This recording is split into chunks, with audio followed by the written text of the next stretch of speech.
Hey, if you're new to the channel, please don't click away just yet. This is not usually how my intros go. I'm just having massive technical difficulties this week.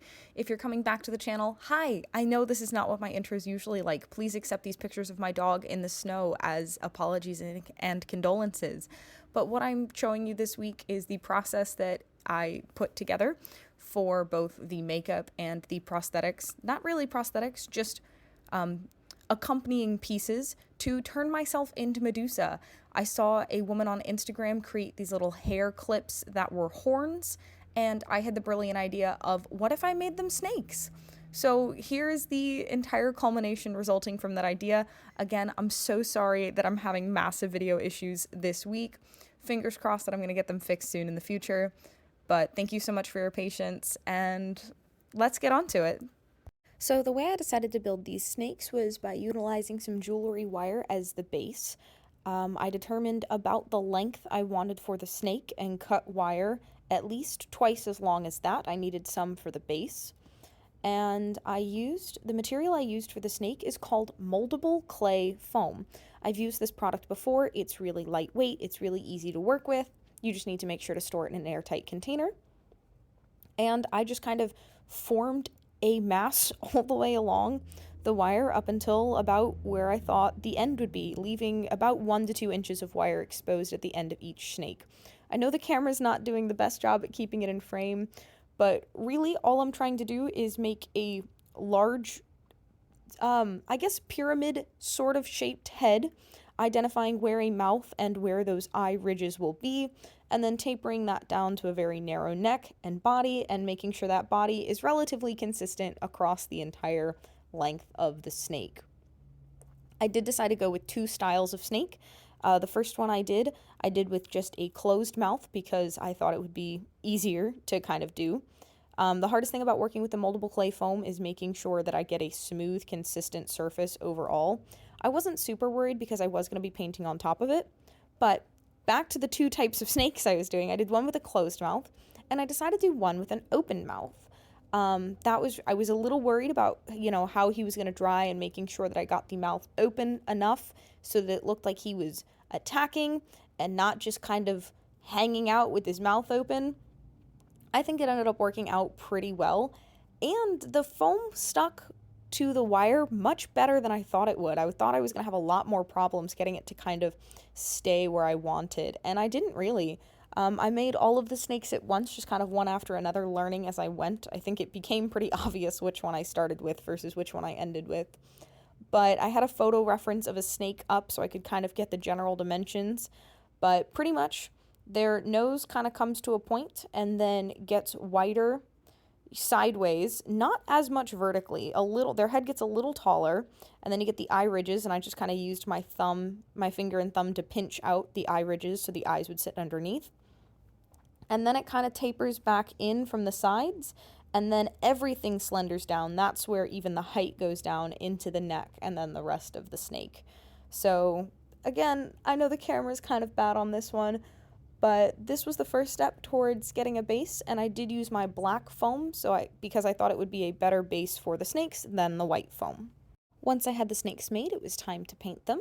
I have a few different green acrylic paints, and I believe I ended up going with my grass green color, and basically used a very thick coat to base all of the snakes out in this green.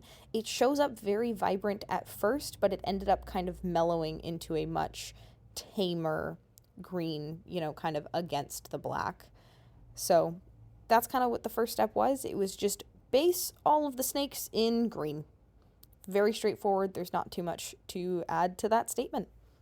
You can see the snakes here are a much brighter green. That's because I've done at least 2 or 3 layers of green. Then I decided for the snakes that had the open mouth, I was going to paint the inside of their mouth red. So this is just one of my red acrylic paints. I do believe it's a crimson red. And I painted the inside of their mouth. I only did 1 coat. I thought it was a perfectly bright enough color with just 1 coat, trying to stick very much to the inside, not go over kind of where the mouth would be, and try to keep it a nice, clean line on the edges. For the underbelly, I did not draw any lines, but I did use the underside of the mouth as reference for the colors because the underbelly of the snake literally goes from the tip of its nose underneath all the way down. So I kind of followed the lines of the underbelly and how the head narrowed into the neck to determine where I wanted the belly. And I used the twist and curves that I put into the snake from the wire creation stage to kind of guide where the belly scales should be. So I decided to do a test before I filmed it to see if I could figure out what I wanted to do.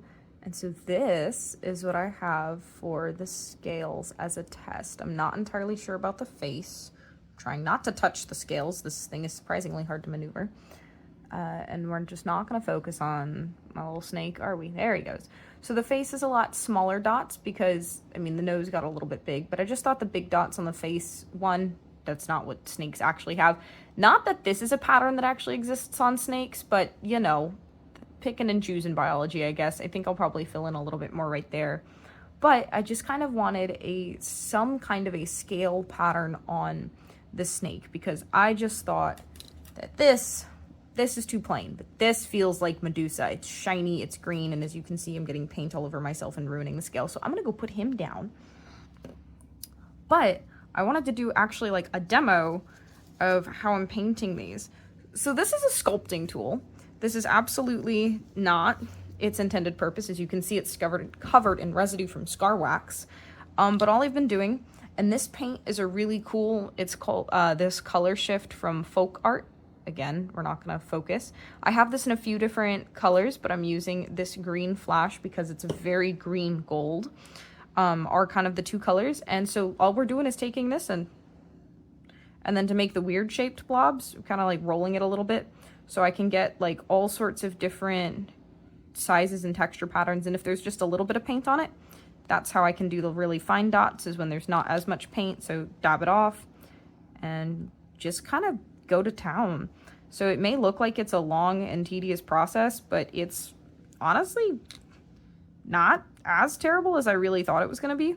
So now we just get to cover the rest of them in dots.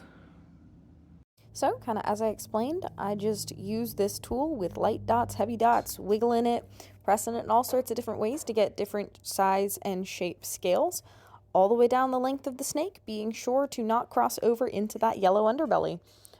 This was kind of fun, a little cathartic. It was kind of cool seeing what kind of shapes I could make. Do they look exactly like snakes or snake scales? Probably not, but I still think they look really cool and definitely get the point across. I realized there was something missing with the underbelly, and that there was no belly scales. It was just this massive swath of yellow. And so I decided not to get super fancy with this. I did not outline the belly in black. I did consider doing that, but I didn't end up doing that. And I took one of my thinnest brushes and watered down a little black paint because I didn't want it to be super, super dark. I kind of wanted to just give the suggestion of belly scales, and kind of drew lines all the way along the length of the snake, just horizontally across the belly to kind of demonstrate and show those belly scales. A detail I added that I'm not entirely sure if it really contributed to the final makeup or look at all was I decided to paint underneath those eye ridges that I created and just paint it a little black. I wanted to make sure that that kind of eye area was defined, and I was afraid of it looking weird or out of place.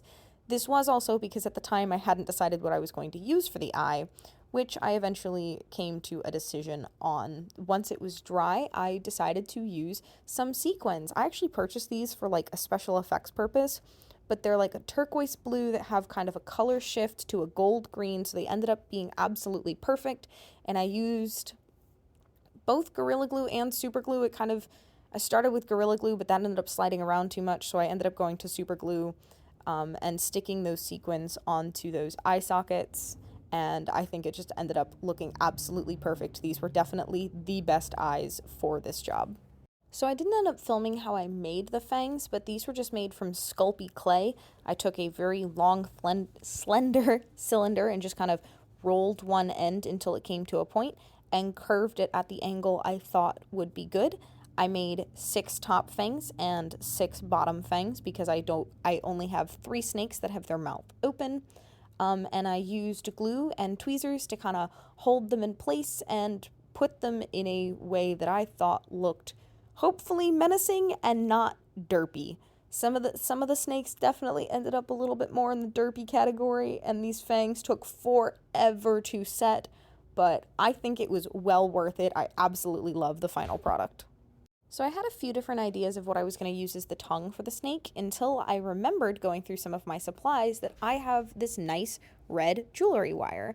And so I basically cut it to length, bent the ends to be what I wanted, kind of squiggled it if I wanted the tongue to have a different, pattern to it. I originally was going to have the tongue be stuck together like a typical forked tongue, but I've seen a lot of tattoos where people kind of interpret the snake tongue as 2 entirely separate entities, which are super, super cool. And so that's kind of the route I decided to go with the snakes with an open mouth. I gave them a lot longer tongue. But the snakes with a closed mouth, I just kind of gave them these short little nubby forked tongues. And the way I attached these, I ended up securing them with glue at the very, very end. But at this point initially, I just kind of shoved it into the foam and they stayed perfectly fine. This is probably one of my favorite tiny little final touches, and I think they just brought them so much life and so much character. I really, really love the way the wire shined as well. It just added something like paper just wouldn't have given it. So, for the purpose of attaching these, I bought 2 different kinds of clips. The first one are called hair extension clips. So these unsnap. The teeth are there. They're a little hard to see, and my camera doesn't want to focus tonight. So the benefit is there's these holes along the side that I can easily sew into, along with anything along the base. So there is a benefit to these, but just in case these weren't strong enough, because I was worried about the small clips and my hair being relatively thick, I also found these, which are much larger and open like this. So there is no real place to attach it, so I would probably just be sewing it along the top of this curve here. I don't think I'll need these. I do like these. I'm not planning on returning them because, I don't know, I could find a use for them. But I do think for the purpose and ease of sewing them on, I'm going to go with these. Because the nice thing is I flattened the wires out on all of these, and it does not take much force to keep these guys vertical. So they don't have to be super strong. So what I'm going to do is basically spiral these bases out, and I'm going to going to sew those spirals down onto a black piece of fabric, and then from that fabric, I'm going to sew it onto the hair clip. So let's turn these guys into wearable snakes. The first step was figuring out the angle I wanted the snake to be against my head. I know with a wire base I could kind of like adjust it, but it was more important to figure out kind of the vertical angle because I wanted all of the clips to be, I guess, vertical to the axis of the snake against my head. I wanted the clips to be, when I would clip them to my head, be essentially up and down. So whatever angle that meant for the snake, I wanted to try to sew the clips on in such a way that they would be up and down. I don't know why I made that decision. That's just what made the most sense in my head. So that's what I kind of went with. And then I used my round nose pliers to kind of bend. I said spiral, but I ended up just kind of squiggling is the verb that I'm going to use the ends in such a way that it kind of condensed the length and then also provided a pretty wide base for support. And then pretty simply used a needle and thread and a small square of black fabric and sewed the wire down to the fabric. One loop at a time. I wanted to make sure that was nice and secure. And then I actually sewed the fabric to the hair clip. I did make sure to try to capture ends of the wire in that process. I did not want to just sew fabric to the hair clip. I did make sure that the ends of the hair clip were at least around the wire. And it honestly worked better than I expected. I did a test unclip at the end when I was done sewing the first one, and it worked. I could stick it in my hair, it was stable, and I could pop the clip open and snap it shut. So that was my proof of concept, which told me I was going to sit there and do all of the rest of them. Each one of sewing probably took about 20 minutes. So 20 minutes for 6 pieces. So I guess it took me about 2 hours to sew all of the ends onto the hair clips, but honestly, I think it was well worth it because they're kind of adorable and I love them. I will say, I typically worry that I make prosthetics or things for my face too large. And then when I actually go to use them, I realize they look large and out of proportion. Let me know what you think's in the comments, but I'm actually pretty sure I could have made these snakes bigger. I think for once I actually made them too small. So let me know what you think in the comments down below if you like the snakes the size they are, or if I should have made them bigger. And let me know if you think I should have done more. I definitely could have, but man, these took a lot of time from start to finish, and once I had gotten some of them finished, I did not want to restart that process again. So definitely could have had more of them. I still think they could be bigger, but I love the way they turned out. So after having just finished the first one, I wanted to make sure that I had had the right angle. So based on where the clip was, the snake was going to be coming out at the right angle. Luckily, that base is still wire right there, so I should be able to bend him if necessary. And the part I was most scared of, it can still open. So now I'm going to go see how it looks on my head. Here's a quick preview of what the snakes looked like once I had them all attached to the hair clips.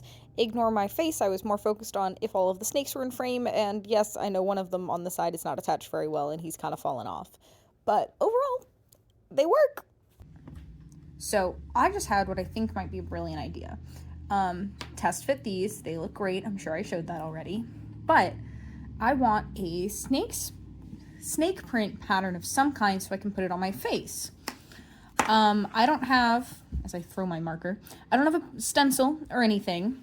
But what I do have is an abundance of these. These are makeup sponges. You can get so many of these online for cheap. Highly recommend just stockpiling them.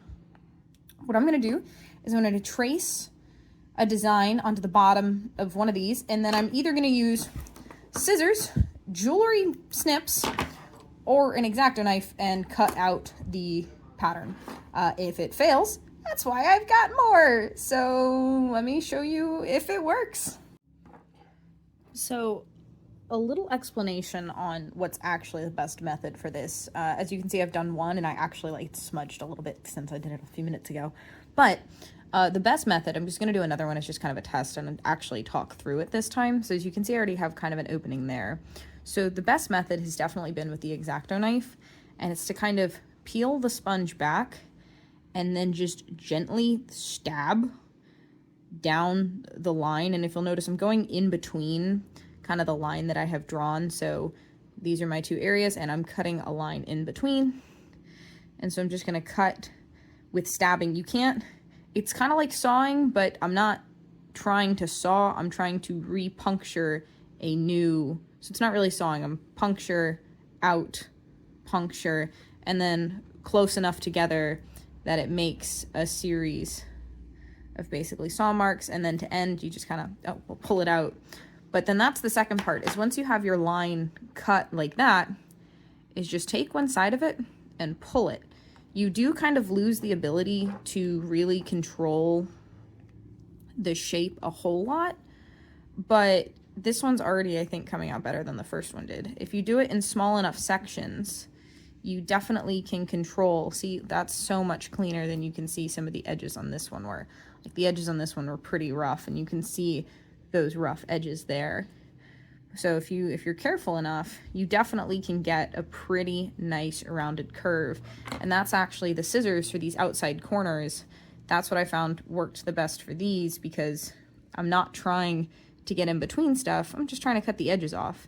So I just need it to get out of the way. So you can just use your scissors to trim off the excess side to get those rounded shapes that you want for the outside pieces. So that, all in all, is actually, I think the best way to put these stamps together is going to be a mix of an X-Acto knife, if you have it, and your hands, and definitely scissors. I think you could probably do this part with scissors instead of just pulling it off, but I think you're just going to lose a little bit of control, and I don't know if you're going to get deep enough. So yeah, if you do it in these little sections, it looks like I'm getting a lot more control and getting a much nicer, smoother shape than I did with my first one, which is why I wanted to do another one. How many of these I'm going to do, I don't know. I might just stick with these two because I think, you know, when you layer them and if you kind of twist it, you get enough of, I know it's not as visible anymore. Yeah. So, you know, if I twist it a little bit and I don't use the edges as much, because I think that's the downfall of this one. I still kept a little too much of the square edge, so I'm hoping this one removes a little bit more of the square edge, and so I don't get the very visible stamp outline. So I think I can also fix that on this one by removing just a little bit more of some of these and trying to make this outline just less inherently square. I think this corner was also not the best idea. So anyways, let me do one of these at a time. Also, it's making a mess, but you know what? That's the price sometimes for crafting. It's just a little bit of a mess. So this is in real time, you know, kind of how long this takes. Doesn't seem like it's too bad, honestly. I thought this was going to be a lot worse. I was kind of dreading figuring out how to do a nice scale-like texture for this, and if I can make these work and I can blend them nicely, I think I just might have my solution. So that's why you buy stuff like this that you're going to use a lot in bulk and cheap. So I'm going to rectify the problem I know I'm having with the other one and just kill that corner, because that corner is definitely not doing me any favors as far as removing the square appearance. So there we go, that's a little bit better. And then this corner we're just going to chop off entirely. We just want you to be out of the picture altogether. So yeah, for the edges, scissors are definitely, I think, my go-to. And then you can just, again, refine it with your hands. And so this also helps it get a really organic and natural shape. You don't end up with any of those harsh lines like you do in scissors trying to like burn off those edges.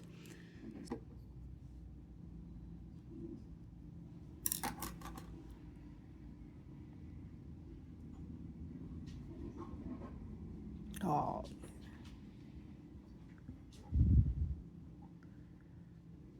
So even just from an initial, I think I like this one a lot better because you can see that this one doesn't look nearly as square as that one did.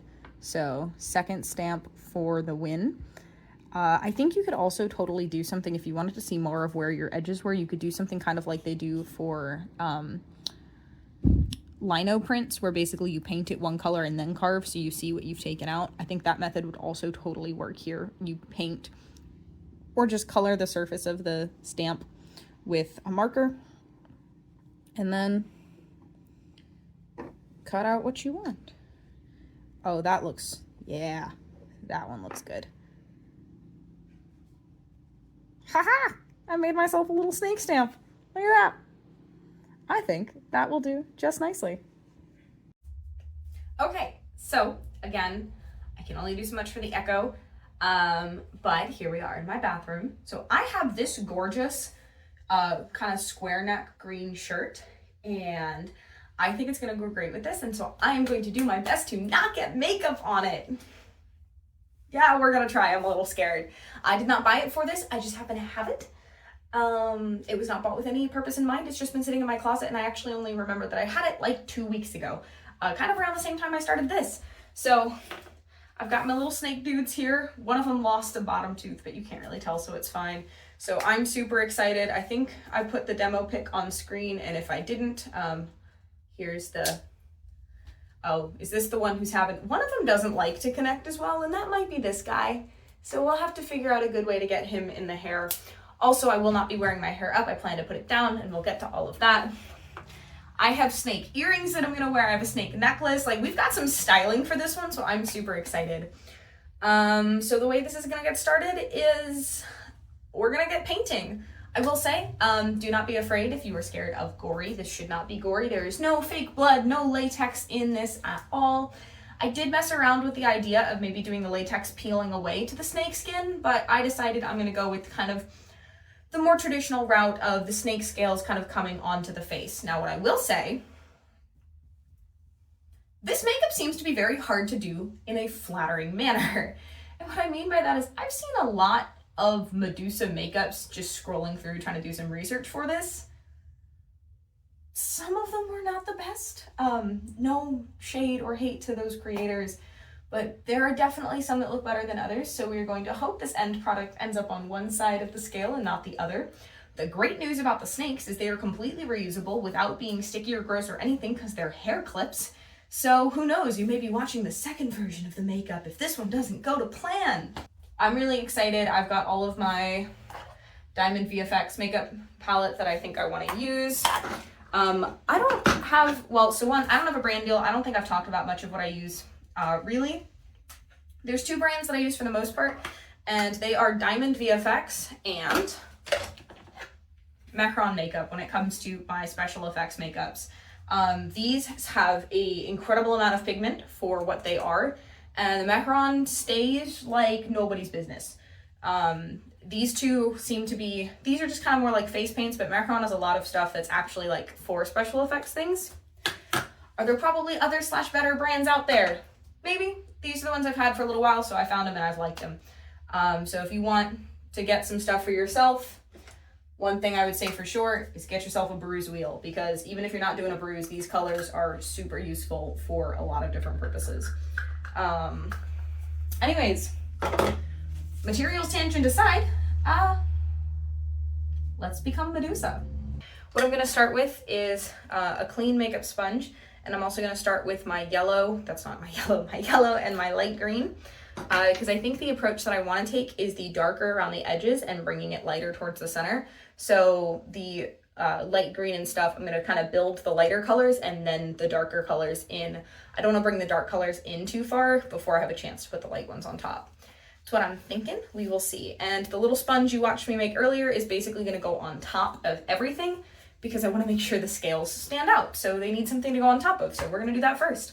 So here's the cliche montage of me putting yellow all over my face. I decided to basically bring it in at, I guess, 5 points along the bottom of my chin, along my cheekbones. In reality, I should have probably done it a little under my cheekbones instead of directly on top of it to kind of create more of a contour look instead of whatever it ended up as. But that's besides the point. And then I also brought it down from the forehead onto my nose. I did decide to do some down the side of my neck, feeling a little Trill inspired for any of my Star Trek fans out there. I just thought, especially with the open neck shirt, that it would look best to incorporate some of that onto my neck as well. So I kind of did that from the sides and blended that down and then in towards the center of my neck. So I do intend to do a beauty makeup, so I am going to paint over the yellow when I get to it. But what I want to do is make sure there is still some base. I don't want to do the beauty makeup and then discover that the outline of the beauty makeup is not gonna like cover where the snake part goes. So I want to kind of cover my bases and make sure that I get enough of that. I'm aware that I'm mildly turning myself into a Simpsons character right now, but hopefully that'll change when I add some of this green. The light green, basically in a very similar way, just one step back from where the edge of the yellow was, blending it in with the yellow and then just making it visible and nice and smooth. So the current debate is, do I want to put the scales directly on top of the light color, or do I want to do some dark color and then put the scales on top? I think I want to do a little bit of the dark like coming in and then the scales on top, but I don't want to do too much of it because I don't want to, again, make the end scales. I could also always do some scales in, I might do scales in black, then fading into the darker green, and then green scales for the rest of it. There's an So for the dark green color, I decided to start at my hairline and bring it down and in, and kind of blend it into the base color that I already had established. My biggest challenge with this green was not getting very obvious square stamps of where I was using the makeup sponge. You can kind of wipe it, but there's a very fine line with this paint, especially because it will wipe away with water. So wiping with a wet makeup sponge has the potential to deposit as much paint as it does to wipe some away. So there's always a fine line and a game that, sometimes you have to play, but generally I try to avoid it if possible. But I couldn't really avoid it because, I was stamping my face a little aggressively and ended up outlining some very nice square edges, which pretty sure Medusa doesn't have, so had to kind of blend those out. But I brought the green for my neck. I made sure the green started pretty far back and then kind of brushed all the way forwards, which I thought looked really, really nice. And I brought it very much underneath my jawline, which I thought looked great, which is why I'm still a little upset that I did not do it as more of a contour instead of, you know, on top of my actual cheekbones. But I did kind of go back and forth with some of the lighter green color and the edges of the darker green to make sure it was nice and blended and looked a little bit more cohesive. I cannot explain the frustration that I cannot blend this side the same way as this side. There's, you know how there's that whole thing, they're sisters, not twins? Well, I want them to be twins. So, feeling a little bit more like Fiona than Medusa, but I think I just need to, I'm gonna like let the colors dry for a second and figure out a game plan, but like I'm not upset with the direction we're heading in. I think it's really weird, so I can see the camera in the mirror and it does not look like the yellow. Yeah, it's interesting. The yellow does not look like it's showing up as strongly on camera as it is in person, which is interesting, but I do think that was an important base to kind of blend the green into my skin tone. Oh, excuse me. So I think we're doing just fine. And so I think what I'm gonna do next is try to blend some black into the hairline and not bring that down nearly as far. And then try to put some scales on top of that. I thought the first layer of green was a little bit light, so after a mist of setting spray, I decided to go back in again with the green to darken it up and make it just that much more rich to enhance the green and therefore the snake vibes that I was going for. I think before I get too much farther, I'm going to do the beauty makeup so that one, I don't forget about it, and two, I'm not scared of smudging scales on my face because I find smudging this, I can easily re-pattern some of this. I can't do that for the scales, not as easily.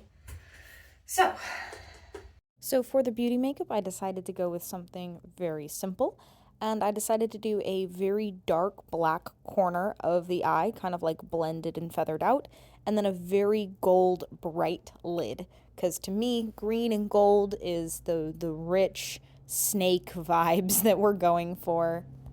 So I started with black in the crease and the corner and just kind of like blended and feathered that out, and then used a really nice thick gold that I have for the lid. Tried to do a little bit of a shiny one in the inner corner. I don't know how well that worked, but I carried that black underneath the eye as well on the lower lash line with a little bit of gold there as well. For eyeliner, I just did a kohl eyeliner around my waterline, and I did a little bit of a winged liner, and I brought that pretty far over the eyelid. Finished it off with mascara and called it a day. I just wanted something simple, smoky, but elegant. eye makeup is done. Super simple, gold on the inside, black on the outside, because all the other color accents and stuff I have are gold, so I wanted to stick with that. I do have gold glitter and sparkle, but I don't think I'm going to use it. So now I just have to figure out what color scales, and I actually think I might go more towards the black or paint a darker green on top of the sponge, because the nice thing is I can paint on top, like I'm going to paint the color on the sponge before sticking it on my face. So it's scale time. And at the very end, I'm going to paint my lips a dark green, but I have a habit of licking my lips a lot. It's kind of winter. My lips are dry. Oh, mascara. Yeah, welcome to the episode where I make weird faces. We're going to make some scales. And so as I kind of said for this, I have my little cup of brushes. They have all seen better days. But I'm going to select a brush and then I think attempt to mix colors that don't like to really mix. So we're gonna see how that goes. I guess I might have one black and one, because like these are palettes, so you typically just wet a brush and then realize the sink is probably really distracting. Wet a brush, and then the more, you know, then you have the pigment. So it takes a lot to actually figure out how to mix these colors, so we'll figure it out. So the way I decided to mix these colors with them being in a palette is I got some of the black on a brush and kind of deposited that in the lid of one of them, and then I knew I was going to need more green than black, and so I used the back end of a paintbrush to literally scoop out some of the pigment from the green container and deposit it into the lid of the black one and mix them together using the water so I could kind of customize how much green I added to it. It looks atrocious, and now there are deep grooves in my palette, but it worked, and honestly, I think that's what matters. I took my bizarre little color concoction and painted it directly onto the sponge and then stamped away. I did appreciate that it kind of like faded after a little while, so I could kind of coordinate the darker scales on the edge and then try to use the lighter ones towards the center of my face. I wasn't the best at remembering to kind of stagger it like that, but it was a nice benefit of utilizing the stamp in this manner. When I was done with most of the scales, I decided that I wanted to maybe try to bring in some lighter scales using my lighter green. I think this could have worked if I'd taken the same amount of time to mix a mid-green between my darker, the darker green that I based the outer edge of my face in, and the lightest green that I used. If I'd been able to mix an in-between color there, I think it might have worked better than just going straight for the neon green color, which I think threw a lot of things off. But I absolutely loved the way it kind of brought down the side of my neck and kind of bringing it over and across. This stamp tool was so much fun and made this makeup so easy, and I'm obsessed. So here we are. Did the light green spots, not sure how I feel about that. In love with the way the neck looks. The neck came out great. I think I just tried maybe a little too much on my face. So I'm trying to figure out how to maybe erase them without like completely removing it, but also maybe, I think I know what I'm gonna try to see if that's going to fix it. So I only have footage of painting the green, but I did do an ombre lip style. So I based out my lips in the green that I wanted to use and then took a very thin brush with black on it and outlined my entire lip. And while that was still wet, used the wider flat brush from the green to kind of blend that all towards the center of my lip. And I did the black outline and the blending, I think about twice to get a really nice dark black crisp edge and then the green in the center. And it ended up matching the shirt perfectly, which I love so much. I'm not gonna lie, I think that's what it was missing. I think the lip has absolutely sold it. So what we have left for this, I wish I had colored contacts, but what I do have is a few random pieces of jewelry. I'm gonna put the necklace on last. That thing's gonna pinch me to death. So let's move.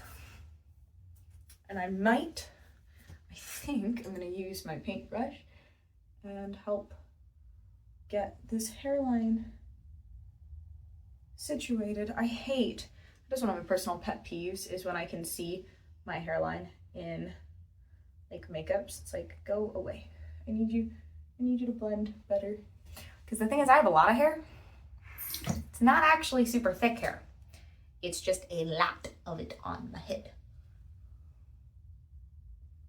I don't know if it's giving more lizard or Medusa, but honestly, I'm here for it.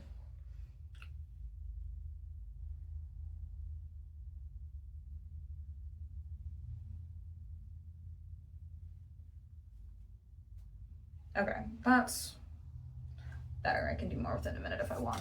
So I tried to make sure my hair was as curly and fluffy as possible. And actually, I think it just fell like wonderfully. So now I get to figure out my snake boys. So I have 6 of them. I have 3 going each direction. I don't know if there's a right or wrong way to do this. I mean, I think I just kind of want to go for it. I can't tell if it's dumb or cute or scary. Should I have gone into this with a game plan of what I wanted the snakes to look like? Probably. Did I? No. But also, I can move them around and reattach them any way I wanted, so I didn't necessarily need to have an exact plan. And it was just kind of, I had 3 snakes for the left side of my head, 3 snakes for the right, and I just kept going until it seemed like it looked like what I wanted it to. They didn't always stay the best. Sometimes I had to reclip them a few times because they didn't quite grab enough hair to be stable, but honestly, I absolutely love the way they look.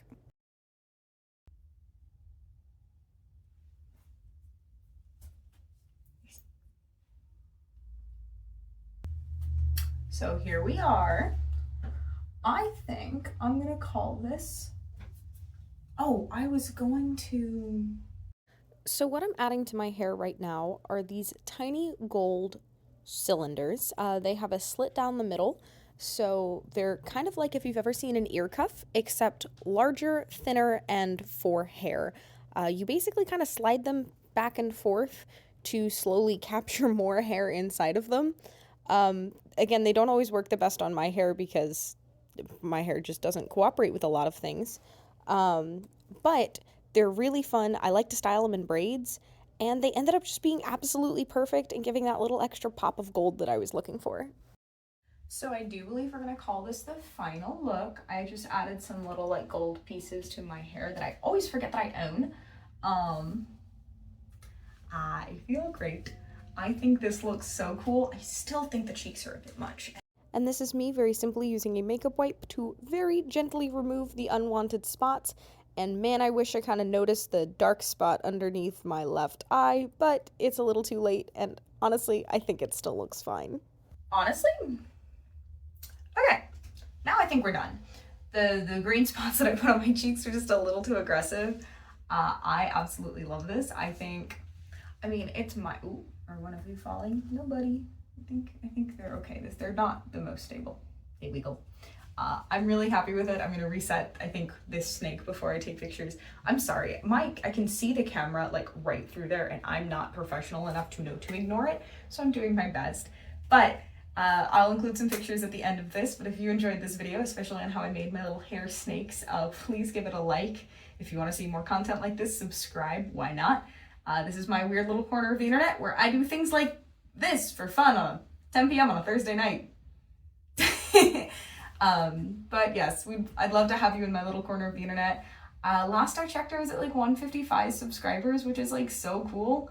I just create artsy content like normally. Like I would do this anyways. I used to do this without anywhere to post it. So now I just share it with people. And if you're interested in coming on that journey and seeing what else I can create, then definitely stick around. I'd love to have you. But with all of that said, thank you so much for watching the video, and I will see you in the next one. The snakes appreciate it too. They just can't really tell you.